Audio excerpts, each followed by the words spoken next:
President Trump, what's harder, peace in the Middle East or ending a government shutdown? Well, I think the hardest is this. This has been going on for 3,000 years. The shutdown's only been for 10 days. So I think the shutdown, it's gotten to be almost customary, but we're taking care of it.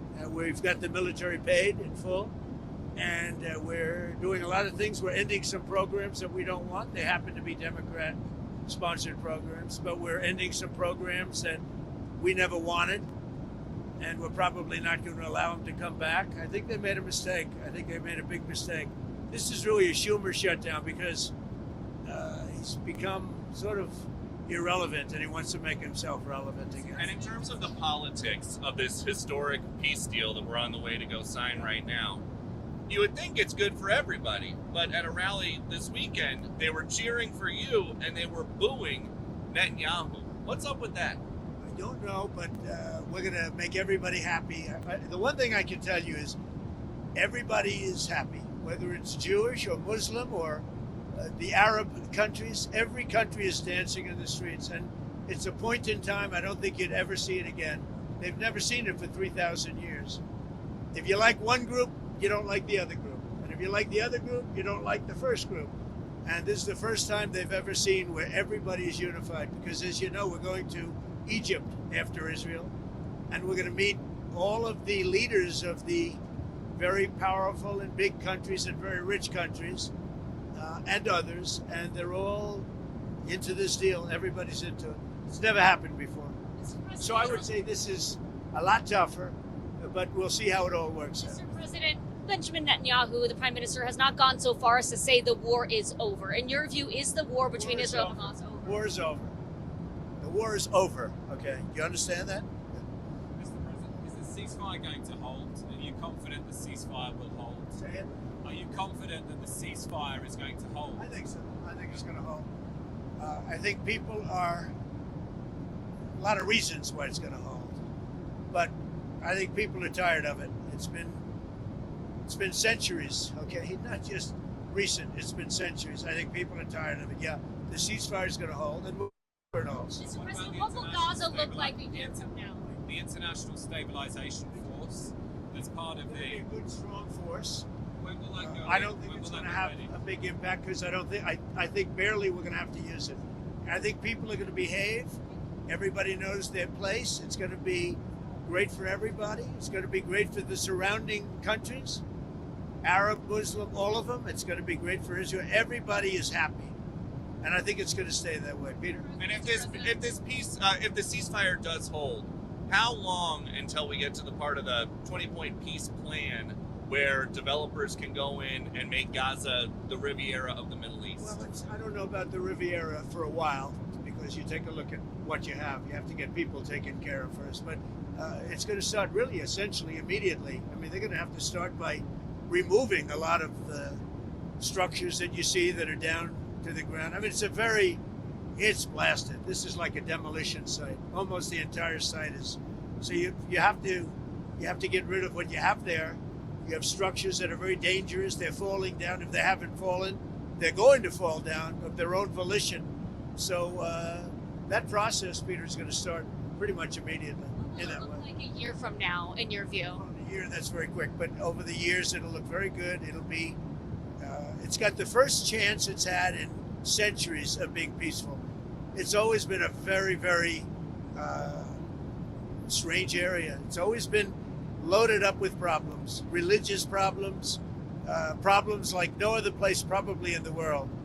And I think it's going to normalize. All you can say, if it normalizes, that would be fantastic. That structure, sir, that you have set up in that peace plan, how soon will that new governing body be in place? Very quickly. And everybody wants to be a part of it. You're talking about the Board of Peace? Right. Tony Blair, yourself. Everybody wants to be a part of it. I've had calls from all of the leaders of countries. They all want to be a part. I mean, the leaders themselves, they're not going to send somebody. They want to be a part of it. Do you know who's going to be a part of it yet? I do. Can you share? No, not yet. It's a Have you little bit. spoken to Tony Blair? Have you spoken to Tony Blair about it since the... I'm going to take your things out. Have you spoken to Tony Blair about it since...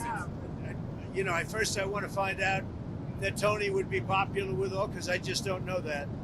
And I like Tony. I've always liked Tony, but I want to find out that he's an acceptable choice to everybody. What guarantees have you been able to give to both the Israelis and the Arab countries? Guarantees. The Israelis are very concerned. We have a lot of verbal guarantees too, and I don't think they're going to want to disappoint me. I have a lot of verbal guarantees that aren't down in writing, but they were given to me, and I believe they're going to be held very strongly. That's why I think it's going to be successful. President, you had to. Oh, look who we have. Hi, Katie. Let me shake you. Good to see you, Mr. President. Good to see you. I'm sure you've seen reports of Hamas rearming, instituting themselves as a Palestinian police force, taking, shooting rivals. What is your message to They are Hamas? standing because they do want to stop the problems, and they've been open about it, and we gave them approval for a period of time. You have to understand, they've lost probably 60,000 people. That's a lot of retribution. They've lost 60,000 people, and the ones that are living right now were, in many cases, very young when this all started. And we are having them watch that there's not going to be big crime or some of the problems that you have when you have areas like this that have been literally demolished. You have 2 million people, and probably it'll be less than that, but you have close to 2 million people going back to buildings that have been demolished. And a lot of bad things can happen. So we want it to be safe. I think it's going to be fine. Mr. President, you had. Who knows for sure, Katie? But I think it's going to be fine. Mr. President. Mr. Yes. Hi. What is the latest that you've heard about the hostages, when they will be released? Do you expect to meet with Well, I any hear of the them? hostages might be even a little early, but I don't want to say that. So they have the hostages. I understand all 20, and we may get them out a little bit early. Getting them was amazing, actually, because we were involved, and they were in places that you don't want to know about. Deep. Some of the top Biden administration folks who were there, like Antony Blinken, seem to want some credit for the peace deal. Blinken says it's good that President Trump adopted and built on the plan that the Biden administration developed. What do you think about that? Everybody knows it's a joke. Look, they did such a bad job. This should have never happened. This wouldn't have even happened. That was weak leadership, terrible. And the same thing with Russia, Ukraine. If just a decent president, not a great president like me, not a great president. If a decent president was in, you wouldn't have had the Russia-Ukraine. And this is, I would say, even more so. This was bad policy by Biden and by Obama. Remember when Bibi came and he begged that you not do what they were doing with Iran? You remember that, right? Begged them. And they wouldn't even listen to him. Everything they did was the opposite of what you should have done. And it's nice that they try and take a little credit. That was years ago, and the mistakes were made years ago, and it was both by Biden and Obama. And so what did you do so differently? Because I know a lot of it was behind the scenes. So what did you do so much differently than Joe Biden and to end the war? I resonated with the Arab leaders, the Muslim leaders, and the Jewish leaders. For whatever reason, you tell me why. He said that in my first news conference, I answered more questions of him than Biden did in 4 years. And I think that's pretty close to being true. No, there were no Pinocchios in the fact check. None. That's right. Your relationship with Prime Minister Netanyahu has been through some ups and downs. You had to get a little tough on him. Where is that relationship now, and can you tell us it's about very it? good. He just put me up for the Nobel Prize. So, I don't know what it means with the Nobel Prize, but he put me up yesterday for the Nobel Prize that I should get it. I think it's very good. Has he made commitments to you personally about moving forward to the next phase of peace? Look, let me tell you, he's a wartime president. He did a very good job. I had some disputes with him, and they were quickly settled. I can tell you that. But as far as I'm concerned, I think he's done a great job. I think he was the right person at this time. Look, it's been this way for centuries. We're not talking about for 10 years, for 5. It's been this way for centuries. And he did a great job. And working with me, he was fantastic. Now, working with Biden, no good. They didn't get along, and they had the opposite because Biden and Obama backed Iran. And just so when you talk about a thing like that, if you think they were backing Iran, when you back Iran, this wouldn't have worked. And had we not taken out the Iran nuclear facility and we made the same deal, it would have a really dark cloud over it, and you wouldn't have people dancing in the streets, Katie. You would have people saying, oh, my, you're making a deal, but we have a guy over there with nuclear weapons all over the place. He's going to knock the hell out of us. If we didn't take out the Iran nuclear when we did, because in 2 months they would have had a nuclear weapon, this deal, even if it were done the exact same way, would have had a dark cloud over it. And now there's no dark clouds. There's nobody they have to worry about. Katie? Have you talked to the Qataris about their changing behavior in your first term? You talked about how they were funding terrorism. What are The they doing Qataris, differently? yeah. What are they doing differently in your eyes to make sure they're not Qataris funding really helped us with this deal. And the Emir is an amazing man who really helped us. You have to understand, his country is right in the middle of everything, more so than any other country, more so than UAE, where you have to fly an hour and a half to get there, more so than Saudi Arabia, where you have to fly an hour and a half to get there. His country, you walk across a line and you're there.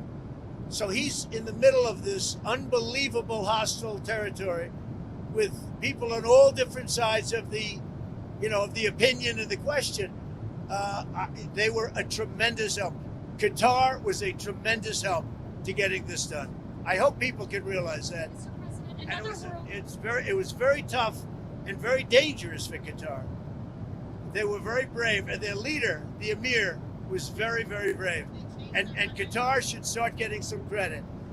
And you have to understand, they lived in the middle of everything. So they can't just be like, you couldn't do it, I could.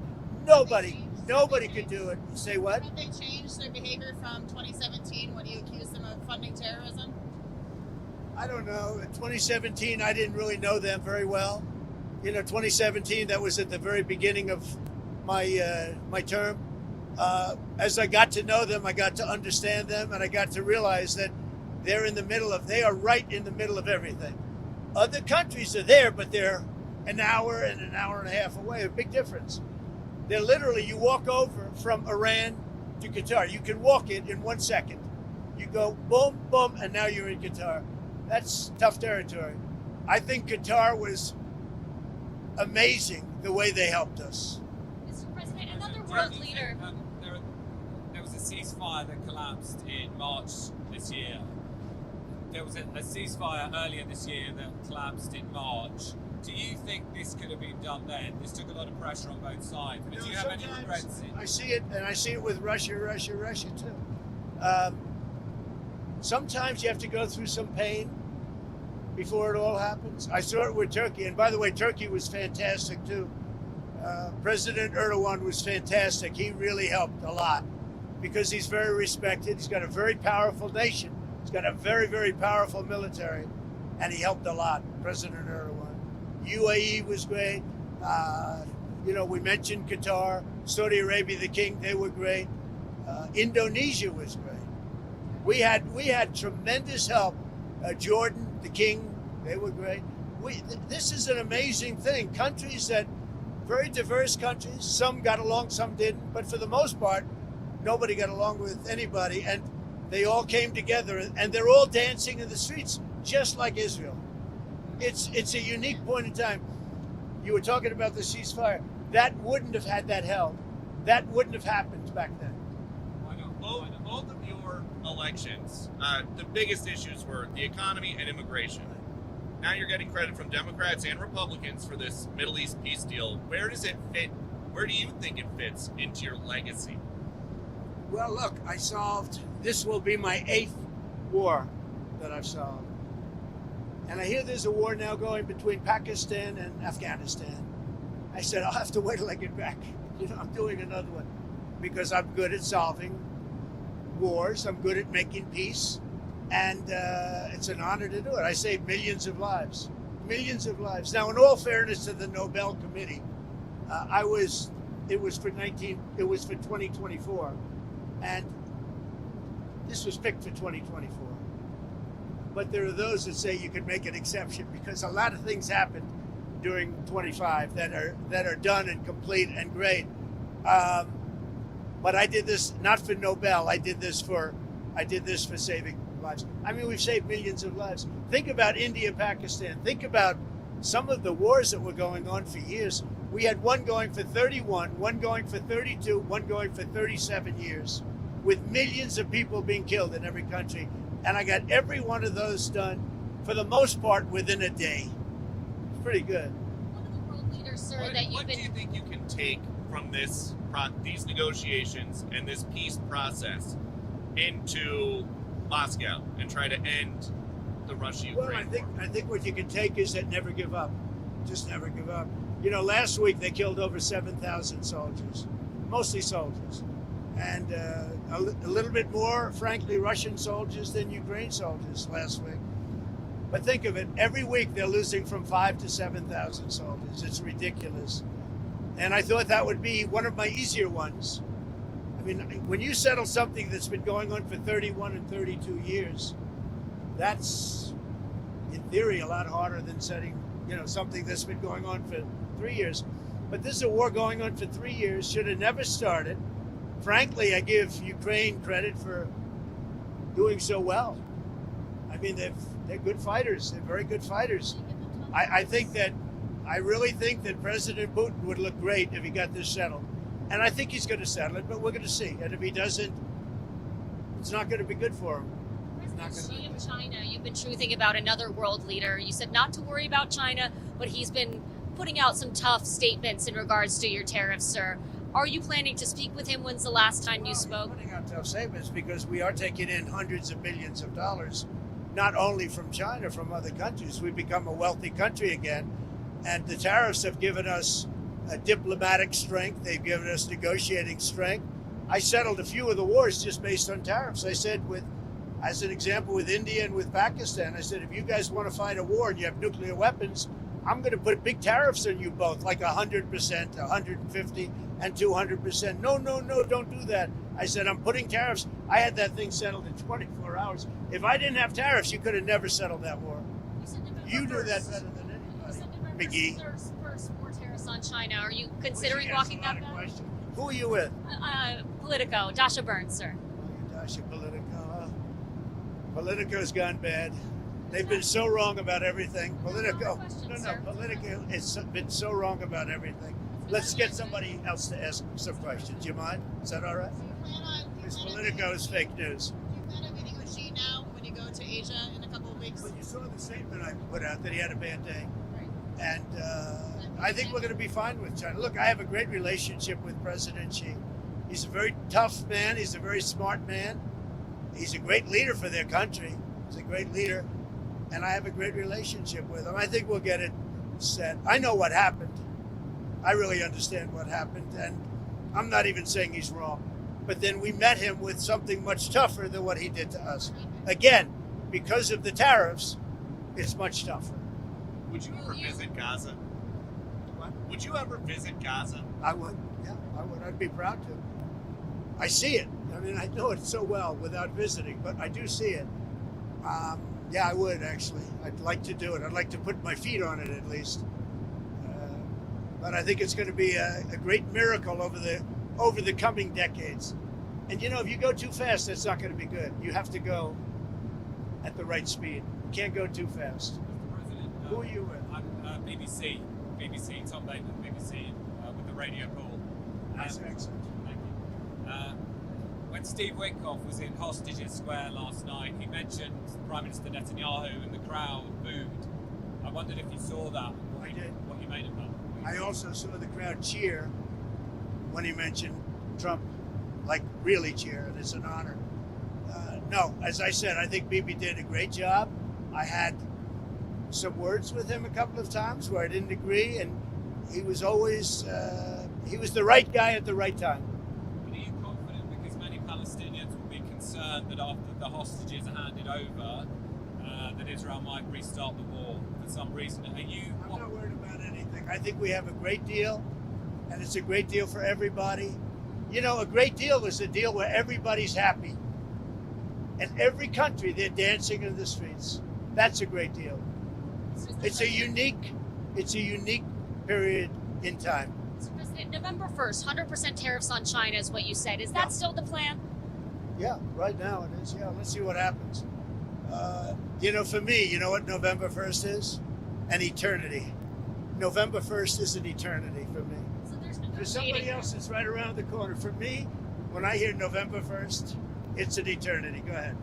You had talked a couple weeks ago, you were doing an interview, and you talked about how you hope to end the war in Ukraine because it might help you get into heaven. How does this help? Does this help? I mean, I'm being a little cute. I don't think there's anything going to get me in heaven. Okay, I really don't. I think I'm not maybe heaven bound. I may be in heaven right now as we fly in Air Force One. I'm not sure I'm going to be able to make heaven, but I've made life a lot better for a lot of people. And as an example, had the election of 2020 not been rigged, you would have millions of people living just in Russia, Ukraine alone. That would have never happened, and it didn't happen for 4 years. And I knew Putin very well. It was the apple of his eye. All the things I've said would have never happened. We had an incompetent administration. We had an incompetent president. And because of a crooked election, millions of people are dead. And by the way, the Israeli thing was much harder to get settled because of the past administration. Okay? Rest, enjoy yourselves, say hello to your boss, and I'll see you guys, right? Good. So before you go, can you tell us about your conversations with President Zelensky? Did you talk about We had a very good long-range conversation missiles? this morning and yesterday. And he basically would like to, as you know, we are not sending any weapons. We're sending them to NATO, and NATO is paying, which is a big difference between Biden and Trump. Because Biden gave them $350 billion, and we didn't. We gave them nothing, but we gave them respect and some other things, frankly.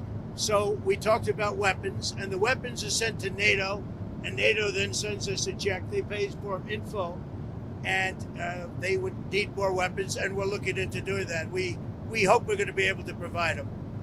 Our country needs weapons too.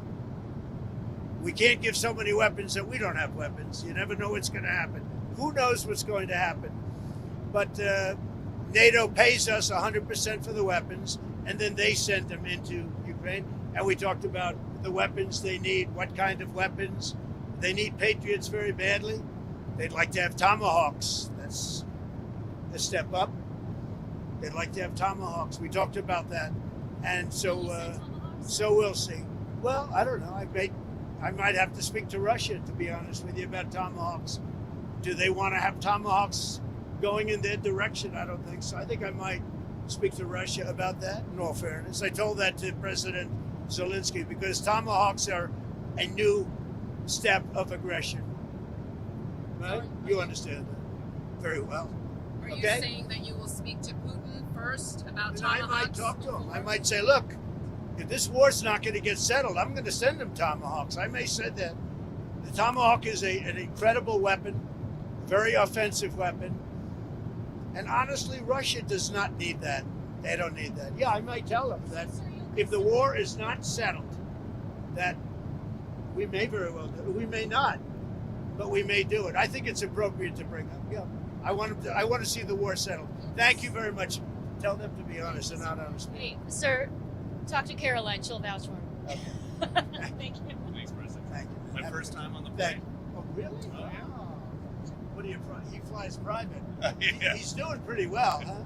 So who's going to be the head anchor at CBS? Not Nora O'Donnell. I don't believe it. There's a story that they're going to. I don't believe it. What do you think of Well, Mayor I'll tell you what. Weiss? Larry Ellison is great, and his son David is great. They're friends of mine. They're big supporters of mine, and they'll do the right thing. They're going to make CBS. Hopefully, they called it the Tiffany Network, and it's got great potential. CBS has great potential. Thank you all. Thank you. Thanks, President.